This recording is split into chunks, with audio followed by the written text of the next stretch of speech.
মাটিতে ধরো, শরীরে স্পর্শ করবে না। জিবরিল আমিন তার শরীরে টাচ পর্যন্ত করেনি, হাতটা ধরেছে, আল্লাহ বললেন তার হাতে ফুঁক মারো। আল্লাহ জিবরিল আমিন জিজ্ঞেস করছেন আল্লাহ কি হবে?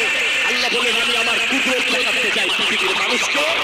সঙ্গে সঙ্গে গর্ভবতী হয়ে গেলেন 9 মাসের। জোরে বলুন সুবহানাল্লাহ। আল্লাহর কুদরতে বাচ্চা চলে মরিয়ম কি বললেন? আমি আমার পরিবার বর্গকে কি জবাব দেবো? এর পেছনে বহুত বড় ব্যাকগ্রাউন্ড আছে, তো অনেক লম্বা কাহিনী আছে, জলসাটাই শেষ হয়ে যাবে কাহিনী বলতে, আমি অত দূর যাব না। দুটো হাদিস শুনেলেন আল্লাহ কি পারেন। যখন মরিয়মকে বহিষ্কার করে দেয়া হলো, তোমার গ্রাম থেকে তুমি বেরিয়ে যাও, কারা গ্রামে সর্দার বেরিয়ে যাও, তোমার স্থান নাই, নাইলে পরিচয় দিতে হবে।